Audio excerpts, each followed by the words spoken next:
안녕하세요. 성도 여러분 반갑습니다. 오늘 우리 153 성경 일독 45일째 되는 날인데요. 오늘은 사무엘하 20장에서 열왕기상 1장까지 읽도록 합니다. 사무엘하 20장 내용을 안내해 드리면 압살롬의 반역이 실패로 끝나고 다윗은 다시 예루살렘으로 돌아갑니다. 유다 지파와 이스라엘의 여러 지파들 간에 힘겨루기가 있는 듯 합니다. 왕의 귀환을 함께하는 유다 지파에 대해서 특히 사울 왕의 혈족이었던 베냐민 지파를 중심으로 북쪽 지파들이 불평을 합니다. 거기에 앞장선 사람이 세바입니다. 이건 왕족 안에서 일어난 반역보다 더 심각할 수 있는 민족적 분열의 그림자인 것입니다. 요압은 질투의 칼을 뽑아서 아마사를 죽이고요. 요압은 다시 반역의 불씨가 될 세바를 치러 올라갑니다. 아벨성에 있는 세바는 그 성의 지혜로운 여인의 결단으로 죽게 되죠. 성읍은 대신 전쟁으로부터 놓이게 됩니다. 이 여인의 용기와 지혜, 이런 것이 어느 때보다 교회 공동체에 필요한 때이죠. 뿌리 뽑을 것은 뽑고 구할 것은 구하고. 사무엘하 21장입니다. 구약시대의 하나님은 다양한 환경을 통해서 말씀하셨죠. 특히 기근은 하나님의 심판의 도구처럼 쓰셨던 것입니다. 다윗 시대의 3년의 기근, 그 원인이 무엇일까요? 사울의 잘못 때문이라고 하는 생각이 있었습니다. 바로 여호수아 9장에 보면 여호수아는 기브온 사람들과 언약을 맺게 되죠. 그런데 사울은 그 언약을 깨뜨리고 기브온 사람을 죽였던 것입니다. 기브온 사람들은 언약을 깨뜨린 이스라엘 백성들에 대하여서 다윗에게 사울의 사람들을 내어주어 복수하게 해달라고 요청합니다. 다윗은 이를 허락해서 7사람을 내어주고 죽임을 당하게 되죠. 시체들을 돌보는 사울의 첩 리스바로 인하여서 사울의 아버지 기스의 묘에 함께 장사를 치르게 됩니다.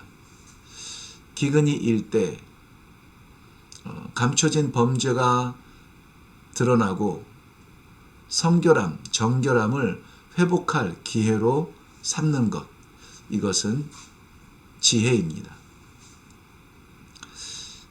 나라의 기근도 그렇고 개인의 기근도 마찬가지 적용하면 좋겠습니다. 사무엘하 22장입니다. 다윗의 승전가인데요. 이것은 이 내용은 그대로 시편 18편의 찬양으로 기록이 됩니다. 나의 힘이 되신 여호와여 내가 주를 사랑하나이다로 시작한 시편 18편은 2절부터 내용이 거의 유사합니다. 구원의 감격 속에 부르는 감사의 찬양시입니다. 이것은 이 구원의 감격이 없으면 부르기 어려운 찬양시이기도 합니다. 하나님은 결코 그의 자녀를 버리시는 일이 없습니다. 다윗처럼 우리아의 아내 밧세바와의 일 같은 불결함이 있을 수 있으나 회개하는 그를 씻으시고 붙들어 주시는 것이 하나님의 사랑입니다.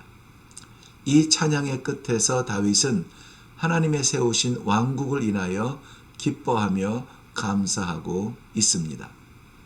오늘도 우리에게 이런 구원의 감격의 찬양이 있기를 바랍니다. 사무엘하 23장입니다. 다윗의 마지막 찬양인데요. 본문에는 마지막 말이라고 했습니다.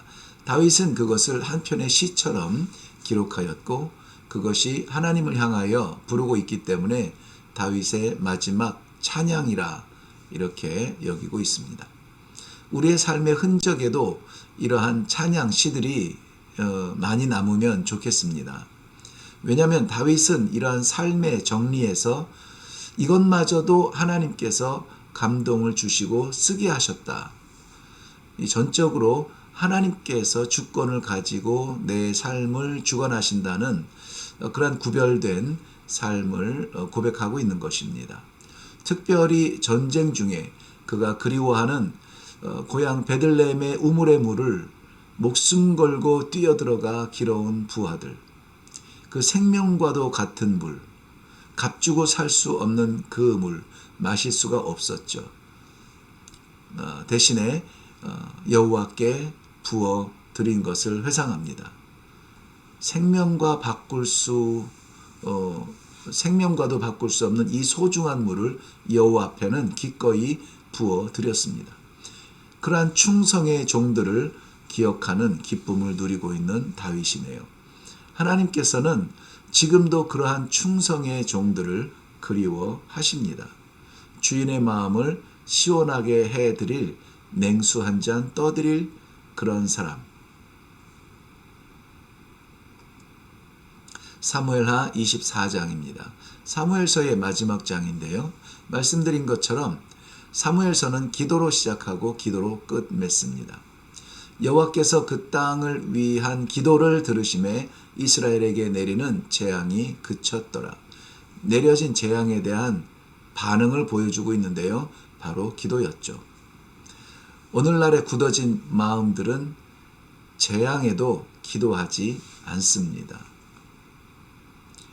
다윗은 자신이 인구조사를 명할 때 군대 장관 요압도 의아했던 일이었습니다. 그런데 다윗은 철회하지 않았죠. 이 숫자의 우상, 인류를 떠난 적이 없습니다.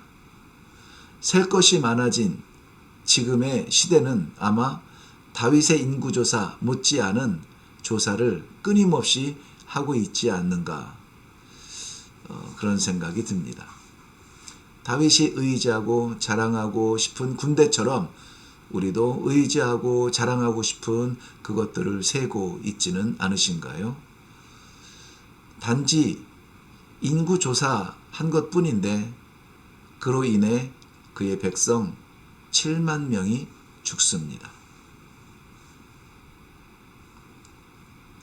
열왕기상 들어갑니다. 서론 간단하게 말씀드리면 다윗 왕이 나이가 많아 늙으니로 시작되는 열왕기서는 다윗 통치 말년부터 솔로몬의 계승과 또 이스라엘의 남북 분열, 그리고 722년 사마리아의 멸망, 또 주전 587년 예루살렘 바벨론의 예루살렘 침략, 그리고 586년 완전 멸망까지 다루고 있습니다.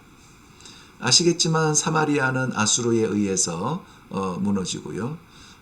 예루살렘은 바벨론에 의해서 무너지죠. 열왕기서를 묵상하면서 고백할 수 있는 말은 역사의 하나님이시다라는 것입니다. 지구촌의 역사뿐만이 아니라 우리 개인의 역사도 다르지 않습니다. 이스라엘 백성들이 바벨론의 포로로 끌려가서 사는 동안에 하나님께서 하나님의 백성으로서의 정체성을 잃어버리지 않도록 기록하게 하신 하나님의 사랑의 글, 열왕기서입니다. 그 하나님께서 오늘 그 역사를 주관하셨던 하나님께서 오늘 당신의 시간을 주관하고 계십니다. 네, 말씀드린 것처럼 북이스라엘은 아수르에 의해서 주전 722년에 멸망하여 포로로 끌려갑니다. 남유다는 주전 586년 최종 멸망인데요. 바벨론에 끌려갑니다. 두 나라가 공존한 것은 아니고요. 아수르가 강했고 바벨론은 변방의 나라였는데 바벨론이 바사와 메대 나라와 합력하면서 힘이 커졌죠. 그래서 바벨론이 아수르를 무너뜨립니다. 그게 612년인데요. 그리고 세계를 제패했던 아수르가 무너지고 세계를 제패하는 바벨론의 시대가 열린 것이죠. 요건 좀 더 구체적으로 기록된 건데요.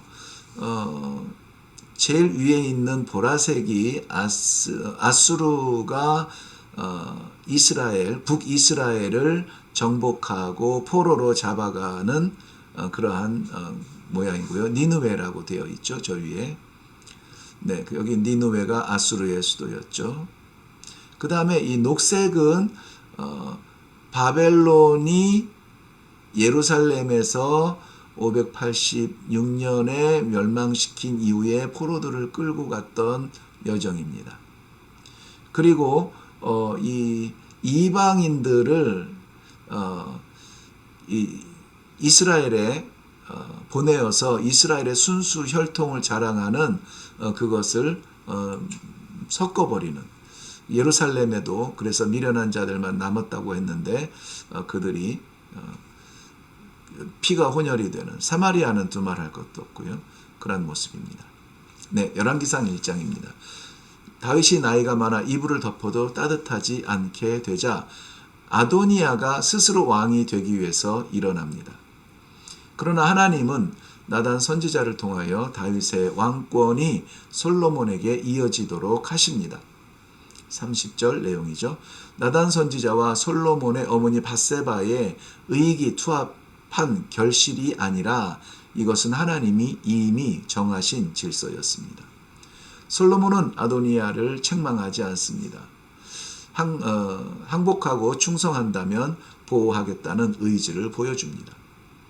다윗이 약해질 때 일어나는 반역.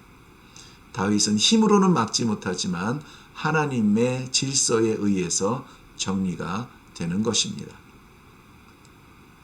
역사를 주관하시는 하나님. 오늘도 일회교회와 153 성경 일독을 주관하시는 하나님 앞에 오늘도 최선의 충성으로 살아가는 여러분, 우리 성도님들이 되시기를 주님의 이름으로 축복합니다. 수고하셨습니다.